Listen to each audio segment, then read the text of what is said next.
Okay, good evening. Further continue करते हैं। आज सम्स करनी स्टार्ट करते हैं। इलस्ट्रेशन नंबर 3 करा रही हूँ, पेज 2.41 पे। Mr. A, a trader, makes the following payments during the course of his business. Discuss the allowability of the payments. अब यहाँ पे पेमेंट 10,000 से ज्यादा वाली और कौन सी पेमेंट्स अलाउड है ये सारा डिस्कस करते हैं। Mister A purchases agricultural produce from a cultivator and page him 30,000 in cash. तो हमने कैश का क्या प्रोविजन पढ़ा था कि 10,000 से ऊपर कोई भी कैश पेमेंट नहीं होनी चाहिए, लेकिन एक्सेप्शंस में था कि एग्रीकल्चरल, डेयरी, फिशरी, पोल्ट्री, इन सब के लिए जो पेमेंट्स जाएंगी वो कैश से, मतलब 10,000 से ज्यादा भी हो सकती हैं इन कैश, तो वो अलाउड होगा। तो ये जो 30,000 पे किया गया है, ये एग्रीकल्चर प्रोड्यूस खरीदने के लिए पे किया गया है, तो ये अलाउड है 30,000 even though it is more than 10,000 in cash. On 1st June, mister A sends his goods to Bombay by rail and pays a freight charges of 21,000 in cash. Again मैंने बोला था जो रेलवेज को पेमेंट्स एक्सेप्शन में थी वो allowed है, 10,000 से ऊपर वाली अलाउड है कैश में। On 5th July he deposits GST for the first quarter of the year and the amount deposited is 65,000। तो जो बैंक में या कहीं पर भी जीएसटी या बैंक टैक्स पेमेंट्स होती हैं इन एसबीआई, आरबीआई, मैंने बोला था वो सारी आपकी एग्जेम्प्ट होती हैं, मतलब अलाउड है मोर देन 10,000 उनकी पेमेंट करना। तो ये 65,400 भी अलाउड है। नेक्स्ट है on 15 July there was a bank strike and he pays a bill of 28,000। Again अगर payments in on the days of a bank strike in excess of 10,000 is allowed, तो ये 28,000 उस दिन पे किया गया जब बैंक स्ट्राइक है, तो ये अलाउड है चाहे 10,000 से ज्यादा कैश पेमेंट है।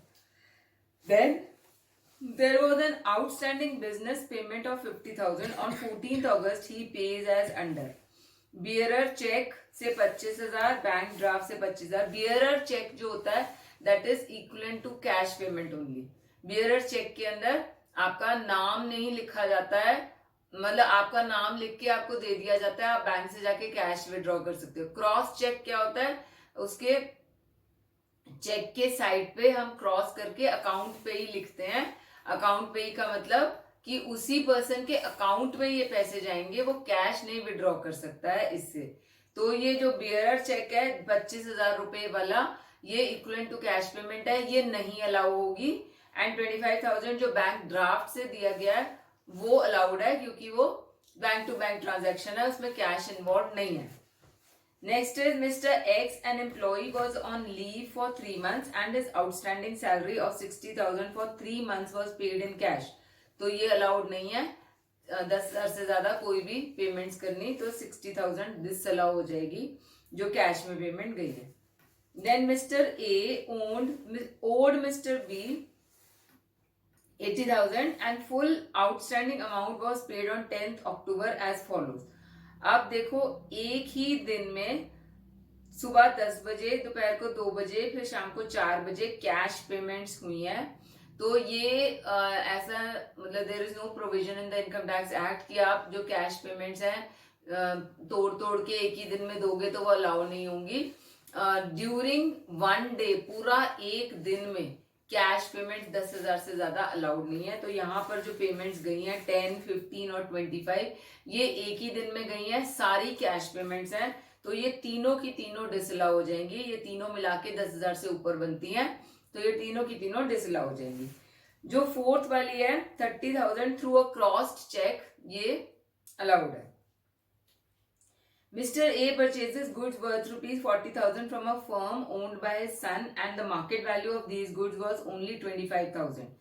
The full and final payment of 40,000 was made through a bearer check। तो इसके अंदर आपकी, मैंने बोला था payments to relatives in excess of the आपका नॉर्मल जो अमाउंट है, जो आपका in excess of the normal जो आपकी वो होती हैं ट्रांजैक्शंस, अगर ये उससे किसी और से खरीदता तो 25,000 का खरीदता, क्योंकि उसने अपने फादर से खरीदा है तो ज्यादा अमाउंट से खरीदा है, तो इसलिए 15,000 रुपीज 40 माइनस 25 करके जो एक्सेस पेमेंट गई है, जो अनरीजनेबल अमाउंट है बेसिकली, वो आपका डिसअलाउ हो जाएगा।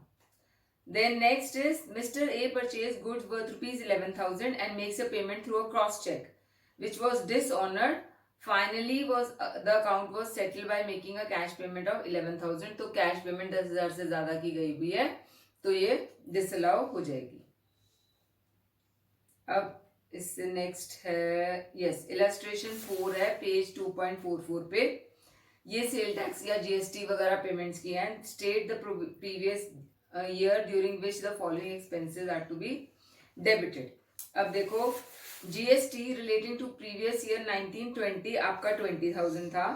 Out of this amount 10,000 was paid on 5th April and 5,000 on 15th July and 5,000 on 1st December. Date of filing of return is 31st July. मैंने बोला था जो पेमेंट जो टैक्स पेमेंट्स होती हैं वो 31 मार्च के बाद भी अगर होंगी लेकिन बिफोर फाइलिंग ऑफ रिटर्न अगर वो हो जाती हैं तो वो अलाउड होगी.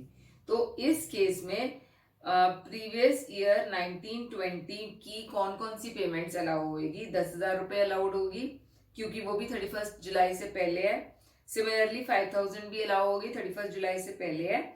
लेकिन जो दूसरी 5,000 रुपीज की है वो 1 दिसंबर को पे हुई है 31 जुलाई के बाद है तो वो अगले साल अलाउ होगी यानी कि 2021 में not in the year 1920.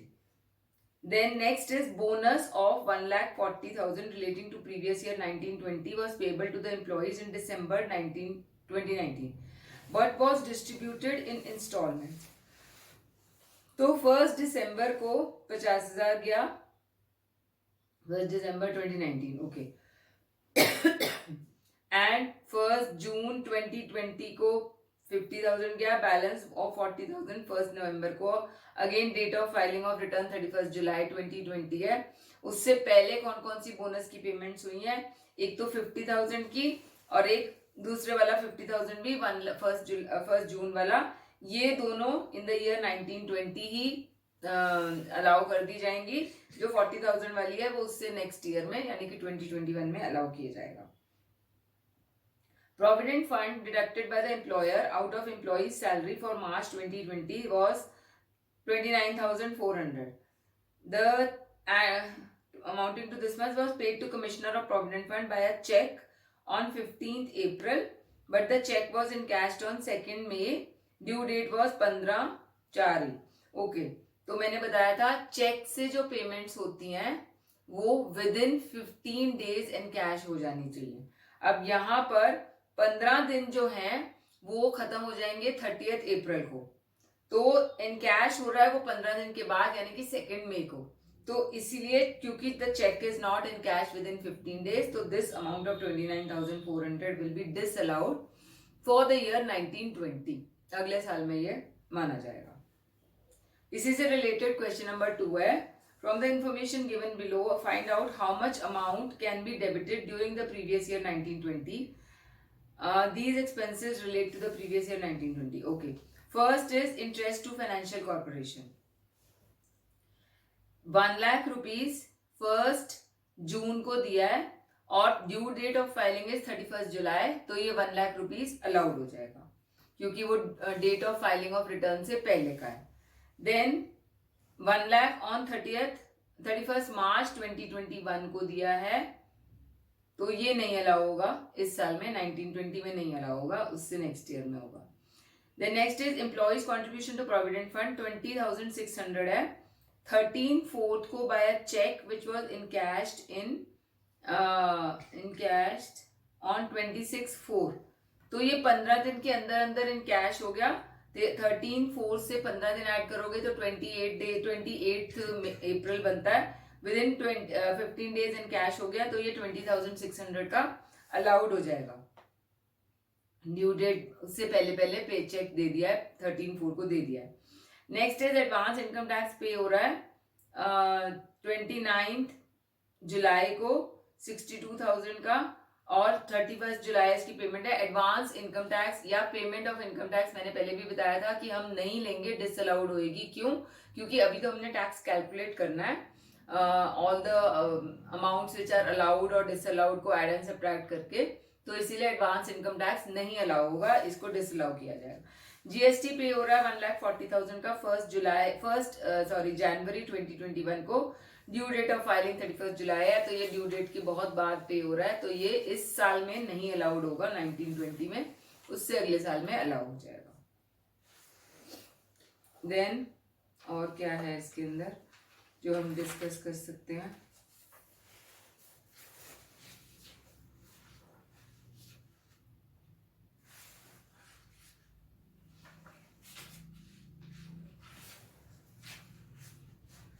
Yes, illustration number 7 है, पेज 2.60 पे। State whether the following items are deductible और नॉट एंड व्हाई। सबसे पहला है गुड्स एंड सर्विस टैक्स, ये अलाउड है क्योंकि ये नॉर्मल कोर्स ऑफ बिजनेस में जीएसटी पे होता है। वेल्थ टैक्स नहीं अलाउड है because it is not related to the business. Then donation to political party बिल्कुल भी अलाउड नहीं है, उसके बिजनेस से रिलेटेड नहीं है कुछ भी है, इसलिए ये नहीं अलाउ होगा। Then cost of installing a new telephone installation की जो एक्सपेंडिचर है ये नहीं अलाउड, नहीं, cost of installing new telephone तो अलाउड होगा क्योंकि टेलीफोन का जो इंस्टॉलेशन है वो कैपिटल एक्सपेंडिचर नहीं माना जाता है, तो ये अलाउड एक्सपेंडिचर है। Fees paid to a lawyer for drafting the partnership deed. Partnership deed सिर्फ एक ही बार बनती है during the course of partnership जो आप प्रैक्टिस करते हो, उसमें सिर्फ एक ही बार पार्टनरशिप डीड बनती है, तो ये कैपिटल एक्सपेंडिचर मानी जाती है, तो ये नहीं अलाउड होगा। कोई भी कैपिटल एक्सपेंडिचर अलाउड नहीं है डेबिट करना। Loss due to embezzlement by an employee, normal course of business में छोटी मोटी चोरियां बाय एम्प्लॉइज अलाउड है। एम्बेजलमेंट मतलब चोरी करना, उसने एम्प्लॉय ने कुछ चोरी करी है या कुछ हेराफेरी करी है जिसकी वजह से लॉस हुआ है, तो ये नॉर्मल कोर्स ऑफ बिजनेस में इतना अलाउड है, तो ये अलाउड होगा एक्सपेंडिचर लॉस डेबिट करना। Penalty paid to custom authorities for violating the custom rules. कोई भी रूल्स, चाहे वो इनकम टैक्स, चाहे वो जीएसटी के हैं, चाहे वो कस्टम्स के हैं, चाहे वो किसी के भी है, वायलेशन ऑफ एनी रूल्स के लिए अगर कोई पेनल्टी पे की जाती है वो कभी भी अलाउड नहीं होगी डेबिट करना। So this is not allowed for illegal purpose है एक तरह से, ये तो वायलेट हो रहा है रूल्स, तो ये नहीं अलाउड होगा। Commission paid while purchasing raw materials, ये नॉर्मल कोर्स ऑफ बिजनेस में है, तो इसीलिए ये वाला एक्सपेंडिचर अलाउड हो जाएगा। Amount paid to the labour leader to call off the strike, अगर नॉर्मल कोर्स ऑफ बिजनेस में वैसे स्ट्राइक्स वगैरह होती रहती हैं, उनको हटाने के लिए कुछ खर्चे जो किए जाते हैं वो अलाउड होंगे, प्रोवाइडेड उन खर्चों की रिसीट अवेलेबल है। तो हमारे पास बुक्स ऑफ अकाउंट्स में जो कुछ भी रिकॉर्ड होता है उसकी प्रॉपर डॉक्यूमेंट्स होने चाहिए कि ये क्यों एक्सपेंस रिकॉर्ड किया गया है, इसीलिए इस केस में अगर उसकी प्रॉपर रिसीट अवेलेबल है तो वो अलाउड होगा क्योंकि it is a normal course of business. Bad debts allowed होते हैं, नॉर्मल कोर्स ऑफ बिजनेस में बैड डेट्स होते हैं, वो अलाउड होंगे। In the course of money lending business the assessee acquired certain properties in lieu of debts and held them as stock in trade. The properties so acquired were destroyed by the enemy action and the assessee claims the loss of deduction.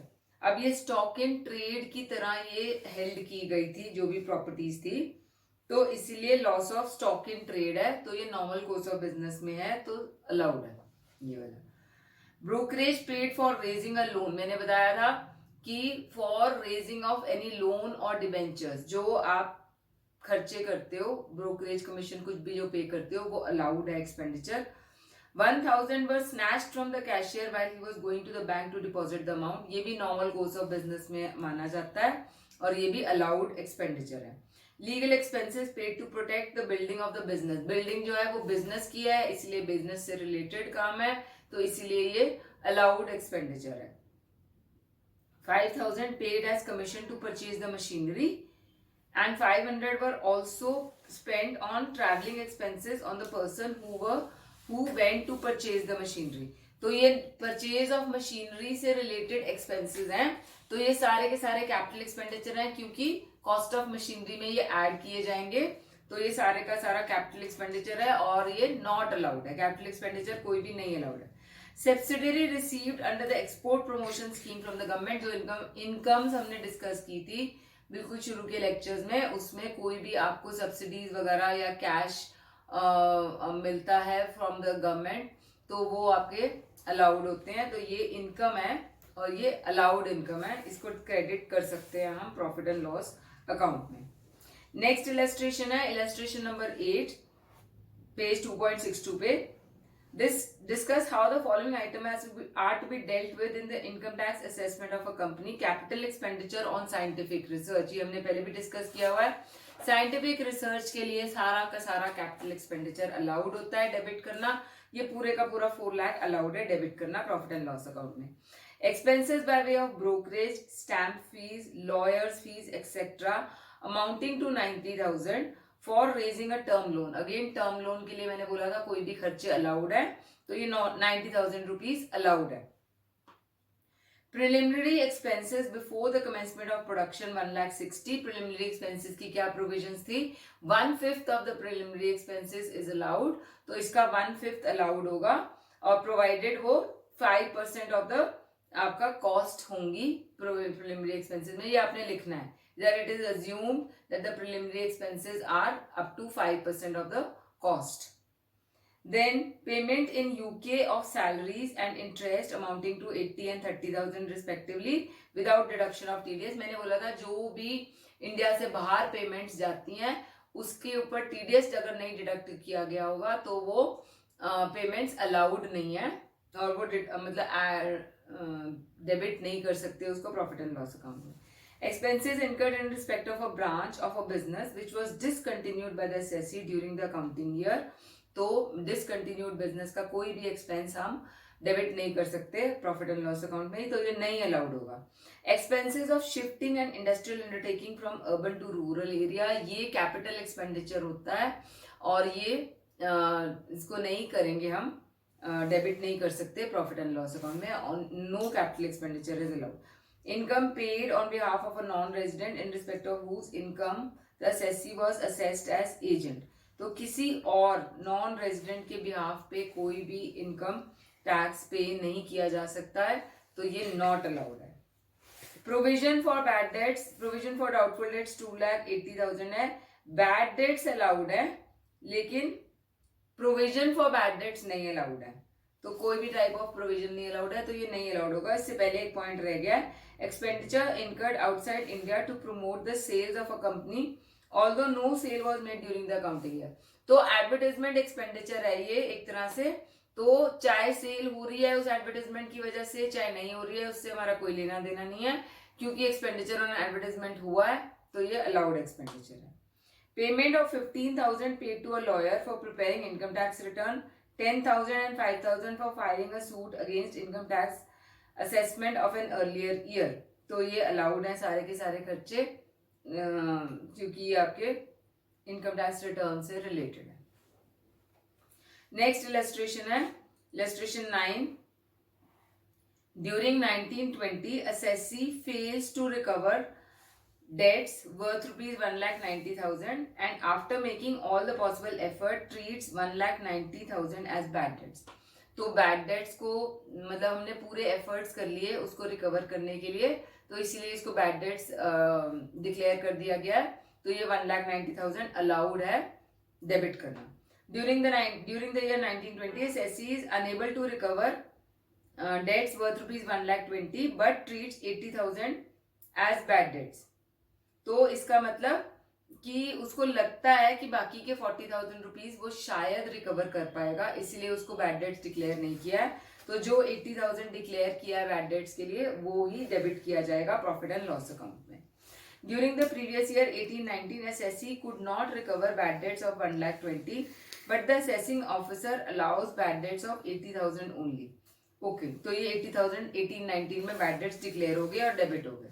During 1920, out of these bad debts, the assessee recovers the following amount. अगर 60,000 रुपए recover हो गए हैं तो पूरी की पूरी वो 60,000 रुपीज इनकम ट्रीट कर ली जाएगी, क्योंकि हमारे को अलाउड कितने थे 80,000 रुपीज, लेकिन अब रिकवर हुए हैं 90,000 रुपीज, लेकिन पिछले साल में अलाउड कितने किए गए थे डेबिट करने 80,000, तो सिर्फ 80,000 मतलब मैक्सिमम जितने अलाउ किए गए थे डेबिट करने उतने ही इनकम हम क्लेम कर सकते हैं, तो इसमें सिर्फ 80,000 ही बी पार्ट में सिर्फ 80,000 ही is allowed as to be treated as income. Then during the last 3 years, assessee suffers a loss in his business and was unable to recover his debts worth rupees 2,60,000 and treats these debts as bad debts in his books of accounts and ultimately closes his business in the year 1819. Okay. During the previous year 1920, he sets up a new business and earns a profit of 60,000 in the first year. अब जो bad debts closed business के थे 2,60,000 rupees, वो they can not be set of against the income of the new business. तो ये set of नहीं हो पाएंगे, आपने ये लिखना है इसके अंदर. During 1920 SSC makes a provision for bad debts of 1 lakh rupees. मैंने बोला है कोई भी प्रोविजन जो है अलाउड नहीं है, तो 1 लाख रुपीज ये प्रोविजन नहीं अलाउड है. ओके इसके बाद अब बैक एक्सरसाइजेज में जो इससे ऐसे रिलेटेड क्वेश्चंस हैं वो करा देती हूँ. क्वेश्चन नंबर 3 है पेज 2.86 पर. Mister x reveals the following information.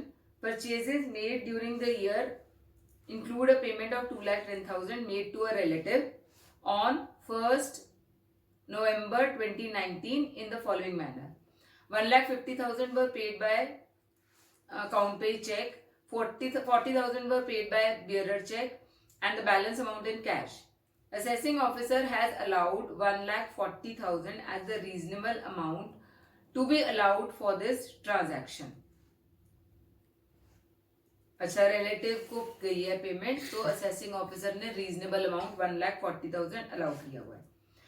In this case how much will it be disallowed under section 40A2 and 40A3. Okay तो इसको कैलकुलेट करके बताती हूँ मैं.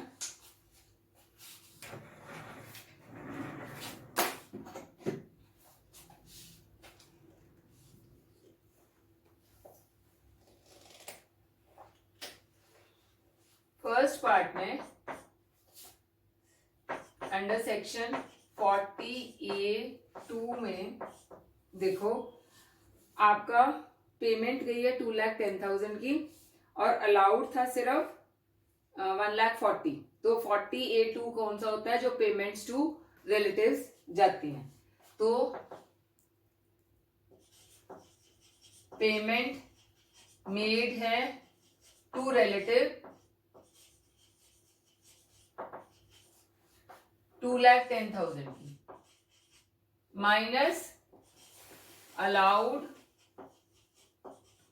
बाय इनकम टैक्स ऑफिसर या असेसिंग ऑफिसर, जो भी क्वेश्चन में लिखा हुआ है, 1,40,000.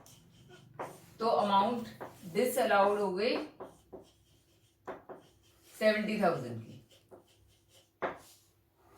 अब जो 1,40,000 है उसकी पेमेंट जो गई है, जो अलाउड अमाउंट है 1,40,000 का, उसकी पेमेंट हम अज्यूम करेंगे जो अमाउंट अकाउंट पे चेक से पेमेंट गई है 1,50,000 उसमें से ही गई है. So under section 40A3, sorry ये फर्स्ट पार्ट का ही पार्ट है, 40A3 में since the amount allowed is paid by account pay check, so it is fully allowed.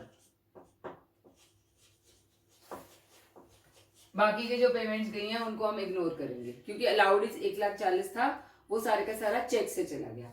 अब second part of the question क्या है, what difference will it make if the reasonable amount allowed by the assessing officer is 2 lakh. तो under section 40A2 में payment जो made हुई है, payment to relative, वो गई है 2,10,000 की और अमाउंट जो अलाउड हुआ है वो हुआ है 2 लाख. तो 40A2 में अमाउंट डिसअलाउ कितना हो जाएगा 10,000 रुपीज का, जो अमाउंट डिसअलाउड है। अब 40A3 में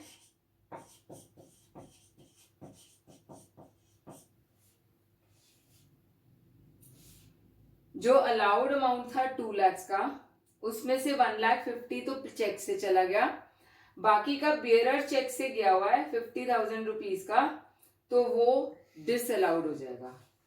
तो out of allowed amount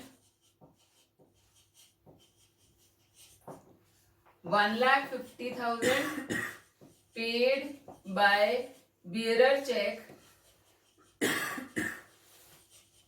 is allowed, ठीक है। एंड रिमेनिंग अमाउंट जो रह गया 50,000